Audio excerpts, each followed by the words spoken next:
So இப்படி தான் unit digit பண்ணணும். ஸோ இப்போ நீங்கள் என்ன ட்ரை பண்ணுங்கள், நம்மளுக்கு 10th டிஜிட் வேணும்.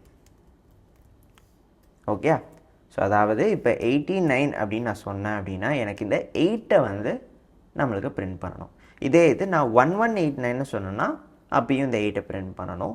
இதே இது நான் இப்படி சொன்னேன்னா இதில் 10th டிஜிட் வந்து 11859ல் 5 தான் வந்து 10th டிஜிட். ஸோ 5 பிரிண்ட் பண்ணணும். ஸோ இந்த மாதிரி எந்த இன்டீஜர் நம்ம இன்புட்டாக கொடுத்தாலும் அதில் இருக்க 10th டிஜிட்டை பிரிண்ட் பண்ணணும். ஸோ இதுக்கான லாஜிக் என்ன அப்படிங்கிறத நீங்கள் யோசிச்சு ட்ரை பண்ணி பாருங்கள். ஸ்ட்ரிங்கை வச்சு பண்ணுறது ஆப்வியஸ்லி ரொம்ப ஈஸின்னு உங்களுக்கு தெரியும். பட் ஸ்டில் உங்களுக்கு 2 அப்ரோச்சஸுமே பண்ண முடிஞ்ச 2 அப்ரோச்சஸுமே ட்ரை பண்ணி பாருங்கள். ஓகே, ஸோ நீங்கள் பார்த்துட்டு சொல்லுங்கள், நம்ம ஒரு ஆன்சர் பார்க்கலாம். ஸோ இப்போ ஃபர்ஸ்ட் வந்து நம்ம நம்பரை இன்புட்டாக வாங்கிட்டோம். ஸோ அதில் எந்த பிரச்சனையும் இல்லை. நம்மளுக்கு இந்த மாடுலோ 10 போட்டோம் அப்படின்னா இந்த கடைசி நம்பர் வந்து நம்மளுக்கு கிடைக்கிது, ரைட்? ஸோ எல்லா நம்பர்ஸுமே வந்து 10, 20, 30, 40 அப்படின்னு சொல்லிட்டு 10ஓட மல்டிபிள்ஸாக போகுது. ஸோ 10ஆல் டிவைட் பண்ணால் கடைசி நம்பர் என்னவோ அதுதான் நம்மளோட 10th டிஜிட்டாக வந்து இருக்குது, ரைட்? ஸோ இப்போ இதே இது நம்மளுக்கு யூனிட் டிஜிட்டாக இருக்குது. 10th டிஜிட் வேணும் அப்படின்னா அந்த கேஸில் நம்ம வந்து என்ன பண்ணலாம் அப்படின்னு பார்த்தீங்கன்னா 2 மெத்தட்ஸ் இதுக்கும் எனக்கு தோணுது. ஆப்வியஸ்லி ஸ்ட்ரிங் வச்சு நீங்கள் பண்ணிடலாம், 2ஆவதாக என்ன இருக்குது அப்படிங்கிறத நீங்கள் வந்து பண்ணியிருக்கலாம், ரைட்? ஸோ இப்போ இதையே அப்படியே நம்ம வந்து மாடிஃபை வேணால் பண்ணோம். ஓகே, ஸோ இப்போ என்ன பண்ணுறேன், நான் வந்து இதை கமெண்ட் பண்ணிவிட்டு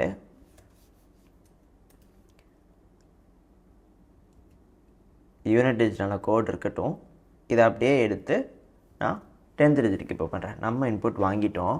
ஸோ இப்போ நம் மாட் 10னா நம்மளுக்கு வந்து நம்மளோட லாஸ்ட் டிஜிட் வந்து பிரிண்ட் ஆகுது, ரைட்? ஸோ இப்போ இதே இது நம்மளுக்கு 10th டிஜிட் வேணும் அப்படின்னா நம்ம இப்போ என்ன பண்ணலாம், ஃபர்ஸ்ட் இந்த நம்ம வந்து 10ஆல் டிவைட் பண்ணிடலாம். ஓகே, ஸோ நம் டிவைட் இஸ் ஈக்குவல் டு நம் டிவைடட் பை 10 அப்படின்னு சொல்கிறேன். ஸோ இந்த டிவிஷன் பண்ணால் நம்ம என்ன நோட் பண்ணணும், இது வந்து ஃப்ளோட்டாக நம்மளுக்கு அவுட்புட் தரும். அப்படி நம்மளுக்கு அது ஃப்ளோட் வேண்டாம், அதனால் நான் இந்த ஃப்ளோர் டிவிஷன் பண்ணுறேன். ஓகே, ஸோ இப்போ 11859 இந்த ஃப்ளோர் டிவிஷன் 10 அப்படின்னு பண்ணோன்னா இந்த 9 அப்படியே போயிடும். இப்போ 1185 மட்டும்தான் இருக்குது, ரைட்? ஸோ இப்போ இந்த 1185ல் நம்மளுக்கு என்ன வேணும், இந்த கடைசி நம்பர். அது போய் மாடுலோ 10 போட்டால் கிடைச்சிடும். இப்போ அது யூனிட் டிஜிட்டாக மாறிடுச்சு, ரைட்?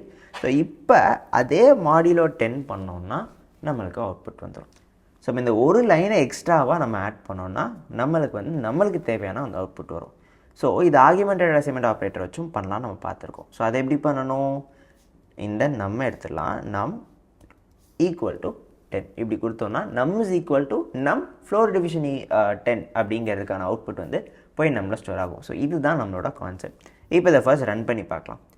ஸோ இப்போ இதை ரன் கொடுத்தோம் அப்படின்னா 89 அப்படின்னு சொல்கிறேன், 8 அப்படிங்கிறது நம்மளுக்கு அவுட்புட்டாக வருது. நான் பெரிய நம்பர் கொடுத்து பார்க்குறேன். ஓகே, ஸோ இப்போ திரும்ப ரன் பண்ணுறேன், 11859 அப்படின்னு சொல்கிறேன், 5 அப்படிங்கிறது நம்மளுக்கு அவுட்புட்டாக வருது. ஸோ இதுதான் இந்த மாதிரி நம்ம ஃபர்ஸ்ட் டிவைட் பண்ணிவிட்டு அதுக்கப்புறம் மாடுலோ 10 போட்டு இந்த மாதிரி நம்ம அவுட்புட்டாக கண்டுபிடிக்கலாம். ஓகே, ஸோ இது வந்து ஒரு மெத்தடாக இருக்கும்.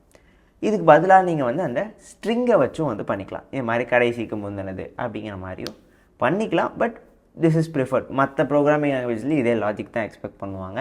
ஸோ அதனால் நீங்கள் இந்த லாஜிக்கை கண்டிப்பாக வந்து படிக்கணும். ஓகே, ஸோ ஒரு யூனிட் டிஜிட் எடுக்கிறதுக்கு இந்த மாதிரி வந்து நம்ம பண்ணுறோம். அதே மாதிரி 10th டிஜிட் வேணும், இல்லை 1000 டிஜிட்னா இதே மாதிரி இன்னொரு தடவை 10ஆல் டிவைட் பண்ணிக்கிட்டிங்கன்னா உங்களுக்கு ஆன்சர் வந்துடும், ரைட்?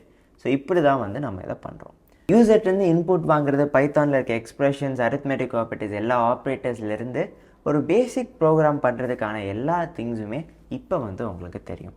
ஓகே, ஸோ இதுக்கப்புறம் நம்ம பார்க்க போகிறது எல்லாமே வந்து நம்மளை நெக்ஸ்ட் லெவல் ஆஃப் பைத்தானில் படிக்கிறோம். ஓகே, ஸோ அதாவது conditional statements, iterative statements, functions, இந்த மாதிரி இருக்கிற கொஞ்சம் நெக்ஸ்ட் லெவல் கான்செப்ட்ஸ் தான் வந்து நம்ம அடுத்த இதில் பார்க்க போகிறோம். First, what is a statement? So statement அப்படிங்கிறது instructions that are given to a computer அப்படிங்கிறது தான் வந்து நம்ம ஸ்டேட்மெண்ட்ஸ் அப்படின்னு சொல்கிறோம். ஓகே, ஸோ நம்ம பைத்தான் ப்ரோக்ராமில் இருக்கிற ஒவ்வொரு லைனுமே ஒரு ஸ்டேட்மெண்ட் தான். ஓகே, ஏன்னா அது எல்லாமே கம்ப்யூட்டருக்கு ஏதோ ஒரு இன்ஸ்ட்ரக்ஷனை சொல்லுது. ஸோ a = 5 சொன்னால் என்ன சொல்கிறோம், ஏங்கிற அந்த வேரியபிளில் 5ங்கிற வேல்யூவை ஸ்டோர் பண்ணுன்னு சொல்கிறோம். ஸோ இந்த மாதிரி பைத்தானில் இருக்கிற ஒவ்வொரு லைனுமே ஒரு இன்ஸ்ட்ரக்ஷன் தான். ஸோ அதனால் ஒவ்வொரு லைனுமே ஒரு ஸ்டேட்மெண்ட் தான். ஓகேயா? ஸோ இப்போ ஸ்டேட்மெண்ட்னா என்னன்னு ஒரு ஐடியா கிடச்சிருக்கும். இதில் என்ன டிஃப்ரெண்ட் டைப்ஸ் இருக்குங்கிறத இப்போ பார்ப்போம். ஸோ ஸ்டேட்மெண்ட்டில் பார்த்தீங்கன்னா 3 டிஃப்ரெண்ட் டைப்ஸ் ஆஃப் ஸ்டேட்மெண்ட்ஸ் வந்து இருக்குது. ஓகேயா? ஸோ அந்த 3 எப்படி பார்க்கலாம் அப்படின்னா, ஃபர்ஸ்ட் ஒன் வந்து சிம்பிள் ஸ்டேட்மெண்ட்ஸ். ஓகே, ஸோ இந்த சிம்பிள் ஸ்டேட்மெண்ட்ஸ் தான் இது வரைக்கும் நம்ம பார்த்தது. ஓகே, இந்த யூசர்கிட்டருந்து இன்புட் வாங்குறது, A = 5ன்னு அசைன் பண்ணுறது, அதுக்கப்புறம் பிரிண்ட் பண்ணுறது.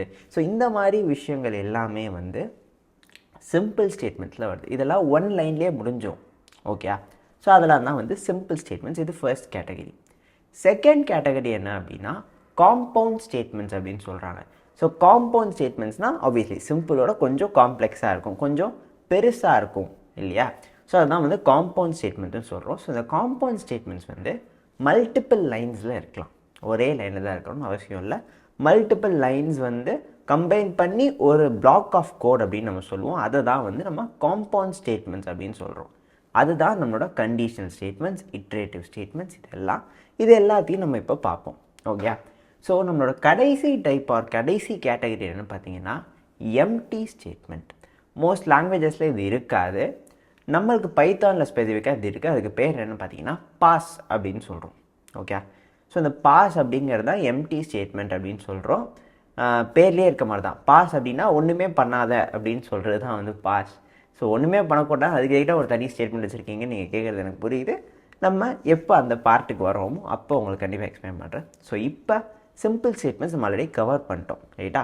இது வரைக்கும் நம்ம பார்த்த எல்லாமே சிம்பிள் ஸ்டேட்மெண்ட்ஸ் தான். ஸோ இப்போ அடுத்த பார்ட்னா அந்த காம்ப்ளெக்ஸ் ஸ்டேட்மெண்ட்ஸில் இருக்கிற டிஃப்ரெண்ட் வெரைட்டி ஆஃப் திங்ஸ் தான், டிஃப்ரெண்ட் வெரைட்டி ஆஃப் ஸ்டேட்மெண்ட்ஸ் தான் நம்ம இப்போ பார்க்க போகிறோம். ஸோ அதில் ஸ்டார்டிங்காக நம்ம ஃபர்ஸ்ட் பார்க்க போகிறது வந்து conditional statements. Okay, so conditional ஸ்டேட்மெண்ட்ஸ்னால் பேரில் இருக்க மாதிரியே தான், நம்ம ஒரு ஸ்டேட்மெண்ட் தான் எக்ஸிக்யூட் பண்ண போகிறோம். ஆனால் ஒரு கண்டிஷன் சாட்டிஸ்ஃபை பண்ணால் மட்டும் எக்ஸிக்யூட் பண்ணு அப்படின்னு சொல்கிறது தான் இந்த கண்டிஷனல் ஸ்டேட்மெண்ட்ஸ். நார்மல் ஸ்டேட்மெண்ட்ஸாக என்ன பண்ணுச்சு, ஒரு லைன் எக்ஸிக்யூட் பண்ணிச்சு, அடுத்த லைன் எக்ஸிக்யூட் பண்ணி இந்த மாதிரி போயிட்டே இருந்துச்சு. அது வந்து இது பண்ணணுமா வேணாமான்னு யோசிக்கலாம் இல்லை, இருக்குது ஸோ அப்படியே பண்ணுது, அந்த மாதிரி இருந்துச்சு இல்லையா? ஸோ இந்த கண்டிஷனல் ஸ்டேட்மெண்ட்ஸ் அப்படிங்கிறது நம்ம ஃபர்ஸ்ட் அது கண்டிஷன் செக் பண்ணுவோம், அது கரெக்டாக இருந்தால் ரன் பண்ணுவோம், இல்லைனா பண்ணக்கூடாது. இந்த மாதிரி இருக்கிறது தான் கண்டிஷனல் ஸ்டேட்மெண்ட்ஸ். ஓகே, ஸோ இப்போ நம்ம அதை தான் பார்க்க போகிறோம். அதோட சின்டாக்ஸ் என்ன, இது எல்லாத்தையும் வந்து இப்போ நம்ம பார்க்கலாம். ஓகே, ஸோ கண்டிஷனல் ஸ்டேட்மெண்ட்ஸ் அப்படின்னு சொல்லிட்டு நான் கமெண்ட்டை போட்டு ஆரம்பிக்கிறேன். ஓகே, ஸோ இப்போ ஃபர்ஸ்ட் வந்து இந்த கண்டிஷனல் ஸ்டேட்மெண்ட் வந்து இஃப் அப்படிங்கிற கீவேர்டை வச்சு தான் ஒர்க் ஆகுது.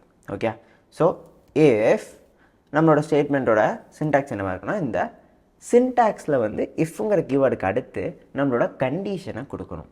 யூஸ்வலாக மற்ற எல்லா ப்ரோக்ராமிங் லாங்குவேஜ்லையும் ப்ராக்கெட்குள்ளே இந்த கண்டிஷனை கொடுக்கணும்னு சொல்லுவாங்க. பைத்தான்னா அந்த ப்ராக்கெட் வந்து ஆப்ஷனல், நீங்கள் வேணும்னா கொடுத்துக்கலாம், இல்லைன்னா கொடுக்க வேண்டாம். ஓகேயா? ஸோ மற்ற ப்ரோக்ராமிங் லாங்குவேஜ்க்கும் உங்களுக்கு ஃபெமிலியராக இருக்கும்னு நினச்சிங்கன்னா இந்த ப்ராக்கெட் வந்து நீங்கள் கொடுத்து பழகிக்கோங்க. பட் இது நெசசரி கிடையாது, இது இல்லைனாலும் ஒர்க் ஆகும். ஓகே, ஸோ நான் இந்த ப்ராக்கெட் போட்டுக்கிறேன். ஸோ இந்த ப்ராக்கெட்டில் நம்மளோட கண்டிஷனை கொடுக்கணும். ஓகே, ஸோ இந்த இடத்துல நம்மளோட கண்டிஷன் வரும். கண்டிஷன் கொடுத்து முடிச்சதுக்கப்புறம் இந்த கோலன் வந்து வைக்கிறோம். இதுதான் நம்மளோட சின்டாக்ஸ். இது வச்சுட்டு என்ட்ரு அடிச்சிங்கன்னா தானாகவே பார்த்தீங்களா ஒரு 4 ஸ்பேஸ் விட்டு கர்சர் இருக்குது. இதுக்கு பேர் தான் இண்டென்டேஷன் அப்படின்னு சொல்கிறாங்க. ஸோ நம்ம முதல்ல ஒரு கண்டிஷனை கொடுப்போம், அடுத்து இந்த இண்டென்டேஷன்னா என்ன அப்படின்னு பார்ப்போம். ஸோ கண்டிஷன்னா என்ன, கண்டிஷன் வந்து இது ட்ரூவாக இருக்கலாம் இல்லை ஃபால்ஸாக இருக்கலாம். ஸோ ட்ரூவாக இருக்கலாம் இல்லை ஃபால்ஸாக இருக்கலாங்கிறனால நம்ம இந்த ரிலேஷனல் ஆப்ரேட்டர்ஸ்னு படிச்சிருப்போம் இல்லையா, அதை வச்சு இந்த கண்டிஷனை கொடுக்கலாம். ஏன்னா மோஸ்ட்லி ரிலேஷனல் ஆப்ரேட்டர்ஸ் வச்சு தான் இந்த கண்டிஷன்ஸ்லாம் வந்து வரும். ஏன்னா அது ரிட்டர்ன் பண்ணுறது பூலியன், ட்ரூ ஆர் ஃபால்ஸ்னால் ரிட்டர்னே பண்ணணும் இல்லையா? ஸோ அதனால் அதை யூஸ் பண்ணிக்கலாம். ஸோ இப்போ ஃபார் எக்ஸாம்பிள் நான் என்ன சொல்கிறேன் வந்து 5 = 5 அப்படின்னு சொல்கிறேன். 5 சேமா, ஆமாம் சேம் தான். ஸோ இப்போ இது ட்ரூ, கரெக்டாக? அப்போ இது உள்ளே இருக்கிறது நடக்கணும். ஸோ இங்கே ஃபஸ்ட்டு நான் என்ட்ரு கொடுத்தா இங்கே ஒரு 4 ஸ்பேஸ் தானாக வந்திருக்கு. இதுக்கு பேர் என்ன சொன்னேன், இண்டென்டேஷன் அப்படின்னு சொன்னேன். ஸோ இந்த இண்டென்டேஷன் அப்படிங்கிறது என்ன சொல்லுதுன்னா, இதுக்கு கீழே என்னெல்லாம் அடிக்கிறோமோ அதெல்லாம் இந்த இஃப் கண்டிஷன் ட்ரூவாக இருந்தால் ரன் பண்ணு அப்படின்னு சொல்கிறது. ஸோ இப்போ உங்களுக்கு எக்ஸாம்பிள் காட்டுறேன். ஸோ இந்த இடத்துல என்ன சொல்கிறேன், 5 = 5 அப்படின்னு சொல்கிறேன். அதுக்கப்புறம் ப்ரோக்ராம் சக்ஸஸ்ஃபுல் அப்படின்னு சொல்லிக்கிறேன். ஓகேயா? ஸோ இந்த இடத்துல என்னென்னா இங்கேயும் ஒரு 4 ஸ்பேஸ் இருக்குது, இங்கேயும் ஒரு 4 ஸ்பேஸ் இருக்குது. இது ரெண்டுமே இண்டென்டேஷன் தான்.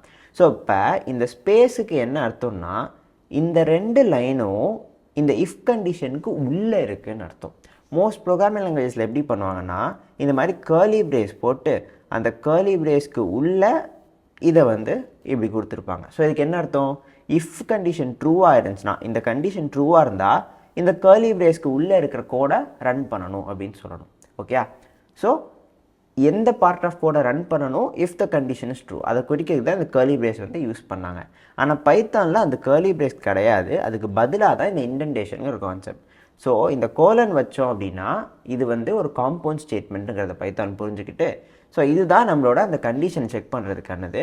இப்போ இந்த கண்டிஷன் செக் பண்ணோம் அது ட்ரூவாக வந்துச்சுன்னா இதை ரன் பண்ணணும், அப்படி இல்லைன்னா இதை விட்டுட்டு அப்படியே கீழே ஜம்ப் ஆயிடணும் அப்படிங்கிறது பைத்தான் புரிஞ்சுவோம். இப்போ ஃபார் எக்ஸாம்பிள் நான் இங்கே கீழே கடைசியில் பிரிண்ட் நான் என்ன சொல்கிறேன் டன் அப்படின்னு சும்மா போடுறேன். ஓகே, ஸோ ப்ரோக்ராம் ஸ்டார்ட் ஆகுது, முதல்ல இந்த லைனுக்கு வருது, இது ட்ரூவா இல்லையான்னு செக் பண்ணுது, இது ட்ரூ தான். ஸோ அப்போ இந்த உள்ளுக்குள்ளே இருக்கிறத ரன் பண்ணும், ரன் பண்ணி முடிச்சதுக்கப்புறம் வெளியில் வரும், இங்கே என்ன எடுத்துருக்கு டன் அப்படிங்கிறது இருக்குது. ஸோ இது பிரிண்ட் பண்ணும். ஓகே, ஸோ இப்போ ரன் பண்ணோன்னா பார்த்தீங்கன்னா 5 = 5 ப்ரோக்ராம் சக்ஸஸ்ஃபுல் டன் அப்படின்னு பிரிண்ட் ஆகுது. இதே இது நான் இங்கே கண்டிஷன் ஃபால்ஸ் ஆகிற மாதிரி பிஃபோர் அப்படின்னு கொடுக்குறேன். ஓகே, இப்போ ரன் பண்ணோன்னா டைரெக்டாக டன் அப்படிங்கிறது தான் பிரிண்ட் ஆகுது. ஸோ இது உள்ளே இருக்கிற இந்த 2 லைன் எக்ஸிக்யூட் ஆகலை. அது ஏன் ஆகலை, ஏன்னா இந்த கண்டிஷன் ஃபால்ஸ். ஸோ இந்த கண்டிஷன் ட்ரூவாக இருந்தால் இந்த இண்டென்டேஷனுக்கு உள்ளே இருக்கிற இந்த எல்லா லைன்ஸும் எக்ஸிக்யூட் ஆகும். இண்டென்டேஷன் இல்லாமல் வெளியில் இருக்கிறது அந்த இஃப்க்கு கீழே இருக்கிறது, அது இந்த பிளாக் ஆஃப் கோடுக்கு உள்ளே வரல. ஸோ இந்த கண்டிஷன் ட்ரூ ஆனாலும் ஃபால்ஸ் ஆனாலும் இது எக்ஸிக்யூட் ஆகும். ஆனால் இந்த கண்டிஷன் ட்ரூவாக இருந்தால் மட்டும்தான் இந்த இண்டென்டேஷன் போட்டு இது உள்ளே இருக்கிற அந்த பிளாக் ஆஃப் கோட் எக்ஸிக்யூட் ஆகும். ஸோ இதுதான் இந்த கான்செப்ட். ஸோ இப்படி தான் பைத்தானில் வந்து நம்ம ஒரு இஃப் ஸ்டேட்மெண்ட் ஆர் கண்டிஷனல் ஸ்டேட்மெண்ட்டை வந்து யூஸ் பண்ணுறோம். ஓகேயா, ஸோ இப்போ இந்த இடத்துல இஃப் 5 = 4 அப்படின்னு ஒரு கண்டிஷன் கொடுத்துருக்கோம். இதுக்கு பதிலாக நீங்கள் டேரெக்டாக ட்ரூ ஃபால்ஸ் அப்படிங்கிற மாதிரி இப்படியும் கொடுத்துக்கலாம். ஏன்னா அதுக்கு அட் தி எண்ட் அதுக்கு கிடைக்க போகிறது என்ன, ட்ரூவோ இல்லை ஃபால்ஸோ. அதை நீங்களே கொடுத்துட்டிங்கன்னா அது உட்காந்து செக் பண்ணாது, அவ்வளோதான். இப்போ பார்த்தீங்களா ரன் ஆகுது. இதே நான் இங்கே ஃபால்ஸுன்னு சொன்னேன்னா நம்மளுக்கு அது ரன் ஆகாது, டைரெக்டாக டன் மட்டும்தான் வரும். ஓகே, ஸோ இப்படி டைரெக்டாக நம்மளே ட்ரூ ஃபால்ஸ் கொடுக்கறது வந்து அர்த்தமே இல்லை, ரைட்? அப்போ அது நடக்கும்னா அதை வெளியிலே கொடுத்துட்டு போயிடலாம். ஏன்னா இஃப் ட்ரூன்னு சொன்னால் என்ன அர்த்தம், இது எப்போவுமே ட்ரூவாக தான் இருக்குன்னு அர்த்தம். அப்போ இது எப்போவுமே ரன் ஆகும். இது எப்போவுமே ரன் ஆகும்னா இது இப்படி வெளியிலேயே கொடுத்துட்டு போயிடலாமே. எதுக்கு அந்த இஃப் ஸ்டேட்மெண்ட், இஃப் எதுக்கு, கண்டிஷன் ட்ரூவா இல்லைன்னு செக் பண்ணுது. ஸோ அதனால தான் இந்த மாதிரி கொடுக்க மாட்டோம். நம்ம வந்து இங்கே ஒரு கண்டிஷன் வந்து கொடுப்போம். இப்போ வந்து நீங்கள் ஒரு வேரியபிள் வச்சுக்கலாம், a = 5 அப்படின்னு வச்சுக்கிறேன். b = நான் ஒரு இன்புட் வாங்கிக்கிறேன், input of அப்படின்னு சொல்கிறேன். ஸோ பிங்கிற வேல்யூவை மட்டும் யூசர்ட்டேருந்து இன்புட் வாங்குகிறோம். So if a = b print நம்ம வந்து b ஆர் a = 5 பிரிண்ட் பண்ணலாம். இந்த மாதிரி பண்ணிக்கலாம். ஓகே, ஸோ இப்போ நான் அதை ரன் பண்ணுறேன். இப்போ என்கிட்ட ஒரு நம்பரை இன்புட் கேட்குது, நான் அதில் வந்து 6ன்னு சொல்கிறேன், டன் மட்டும்தான் பிரிண்ட் ஆகுது. இதே இது நான் திரும்ப ரன் பண்ணி நான் 5ன்னு சொல்லிட்டு நினைக்கிறேன், அப்போ a = 5 இதெல்லாம் பிரிண்ட் ஆகும். ஓகே, ஸோ இப்படி தான் வந்து கண்டிஷனல் ஸ்டேட்மெண்ட் தான் யூஸ் பண்ணிக்கலாம். ஸோ இந்த இஃப் மாதிரியே கண்டிஷனல் ஸ்டேட்மெண்ட்ஸ்க்கு இன்னும் கொஞ்சம் எக்ஸ்டென்ஷன் மாதிரி இருக்குது. அது என்னன்னு பார்த்தீங்கன்னா எல்ஸ் அப்படிங்கிறது. ஸோ அதான் இப்போ அடுத்து பார்க்க போகிறோம். ஸோ இந்த எல்ஸ்ன்னு வச்சுட்டு அகெயின் கோலன் வைக்கிறேன். இதில் வந்து print a is not equal to 5. நான் கோச் கொடுக்க மறந்துட்டேன். ஓகே, கோச் கொடுத்தாச்சு. ஸோ இப்போ இந்த எல்ஸ் என்ன பண்ணுது, உங்களுக்கு பேரை பார்த்தாலே புரிஞ்சிருக்கும்.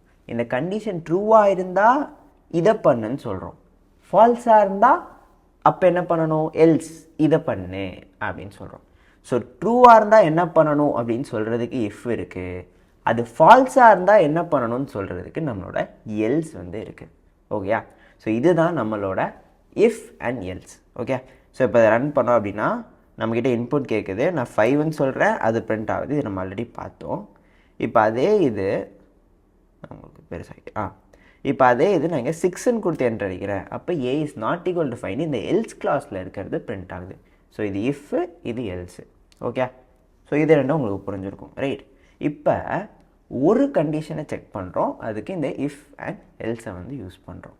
இதே இது எனக்கு 2 கண்டிஷனை செக் பண்ணணும்னு வச்சுக்கோங்க. ஏ ஈக்குவல் டு இந்த இடத்துல நம்ம வந்து பிஆன்னு செக் பண்ணுறோம், ரைட்? இப்போ இதே மாதிரி இதுக்கு முன்னாடி இன்னொரு கண்டிஷனை செக் பண்ணணும். ஃபார் எக்ஸாம்பிள் எனக்கு வந்து இந்த பியோட வேல்யூ வந்து 6ஆக இருந்துச்சுன்னா பி இஸ் 6 அப்படின்னு பிரிண்ட் பண்ணணும்னு வச்சுக்கலாம். ஸோ அப்போ என்ன பண்ணணும், இன்னொரு கண்டிஷனை செக் பண்ணணும் இல்லையா? அப்போ நீங்கள் திரும்ப இந்த இஃப் அப்படின்னு போட்டு b is equal to 6 colon வச்சு பிரிண்ட் கோச்சுக்குள்ள b is 6 இப்படி கொடுத்தீங்கன்னா இது இஃப், இதை செக் பண்ணும், திரும்ப இதை செக் பண்ணும், அதுக்கப்புறம் இது இல்லைன்னா இதை ரன் பண்ணும் அப்படிங்கிற மாதிரி இருக்கும். பட் நம்மளுக்கு என்ன வேணும் அப்படின்னா ஃபர்ஸ்ட் a ஈக்குவல் டு பியான்னு செக் பண்ணும். அது ட்ரூவாக இருந்துச்சுன்னா இதை மட்டும் பண்ணிவிட்டு டேரெக்டாக வெளியில் வந்துடணும், இந்த இடத்துக்கு வந்துடணும். ஆனால் இப்போ என்ன பண்ணோம், முதல்ல இந்த இஃப்பை செக் பண்ணோம், திரும்ப அடுத்து இருக்கிற இந்த இஃப்பை செக் பண்ணோம். இது ட்ரூவாக இருந்தாலும் இதை செக் பண்ணோம், இது ஃபால்ஸாக இருந்தாலும் இதை செக் பண்ணோம். நம்மளுக்கு அப்படி வேண்டாம். நம்மளுக்கு என்ன பண்ணணும், இது ட்ரூவாக இருந்தால் இதை அப்படியே விட்டுட்டு கடைசிக்கு போயிடணும், இந்த பிரிண்ட் டன் அப்படிங்கிறதுக்கு. ஸோ அதுக்கு தான் இந்த எல்எஃப் அப்படிங்கிற இந்த கான்செப்ட் இருக்குது. ஓகே, ஸோ இந்த எல்எஃப் அப்படின்னா எல்ஸ் எஃப், இதை ரெண்டையும் சேர்த்து போட்டுக்கிறேன். இந்த எல்ஸ்னால் என்ன, கண்டிஷன் ஃபால்ஸ் ஆனால் திரும்ப ஒரு இஃப் போடுறது எதுக்கு, திரும்ப இன்னொரு கண்டிஷன் செக் பண்ண போகிறோன்னு சொல்கிறதுக்கு. ஸோ இந்த எல்ஸையும் இஃப்பையும் அப்படியே சேர்ந்து போட்டது தான் இந்த எல்ஸ் எஃப் அப்படிங்கிறது. ஓகேயா? So if a equal to பினா ஏ இஸ் ஈக்குவல் டு 5ன்னு பிரிண்ட் பண்ணுறோம். If b is equal to 6னா பி இஸ் 6 அப்படின்னு பிரிண்ட் பண்ணுறோம். எல்ஸ் இது ரெண்டுமே ஃபால்ஸ்னால் இதை வந்து பிரிண்ட் பண்ணுறோம். ஓகே, இப்போ இந்த இது ட்ரூ ஆகிடுச்சுன்னா இது ரெண்டையும் விட்டுட்டு டேரெக்டாக டன்னுக்கு வந்துடுவோம். இந்த ரெண்டாவது ட்ரூ ஆச்சுன்னா எல்ஸை ஸ்கிப் பண்ணிட்டு டன்னுக்கு வந்துடுவோம். ரெண்டுமே ஃபால்ஸாக இருந்துச்சுன்னா மட்டும் இங்கே வருவோம். ஓகே, ஸோ இப்படி தான் ஒர்க் ஆகும். நான் இப்போ முதல்ல பண்ணி காமிக்கிறேன். ஏ இஸ் ஈக்குவல் டு பி, அதுக்கு என்ன பண்ணணும், 5 கொடுக்கணும். அதை நம்ம ஆல்ரெடி பார்த்தோம். இப்போ நான் 6 கொடுக்குறேன், பி இஸ் 6 அப்படிங்கிற இது பிரிண்ட் ஆகுது, ஆனால் இது பிரிண்ட் ஆகலை. ஓகே ஓகே, இப்போ நான் திரும்ப இதை ரன் பண்ணி என்னோடய அவுட்புட்டுக்கு நான் b இஸ் ஈக்குவல் டு 5 அப்படிங்கிறது கொடுக்குறேன். ஸோ இப்போ பார்த்தீங்கன்னா மேலே இருக்கிறது 2 மட்டும்தான் ரன் ஆகிருக்கு, இதுவும் ரன் ஆகலை, இதுவும் ரன் ஆகலை. ஸோ இதுதான் வந்து இந்த இஃப் எல்ஃப் எல்ஸ் அப்படிங்கிற இந்த கான்செப்ட். ஓகே, ஸோ 2-3 கண்டிஷனை நம்ம செக் பண்ணணும் அப்படின்னா அதுக்கு தான் வந்து இந்த இஃப் எல்ஃப் அண்ட் எல்ஸ் அப்படிங்கிற இந்த கான்செப்டை யூஸ் பண்ணுறோம். ஓகேயா? ஸோ இப்போ ஒரு எக்ஸாம்பிள் வச்சு இதை பார்த்தோன்னா உங்களுக்கு இது எங்கே யூஸ் ஆகுங்கிறது இன்னும் கிளியராக புரியும். ஒரு நம்பர் இன்புட் வாங்கி அது பாசிட்டிவா நெகட்டிவா இல்லை ஜீரோவா அப்படிங்கிறத நீங்கள் சொல்லணும்னு வச்சுக்கோங்க. அதுக்கு இது ஒரு பர்ஃபெக்ட் எக்ஸாம்பிளாக இருக்கும். ஓகேயா?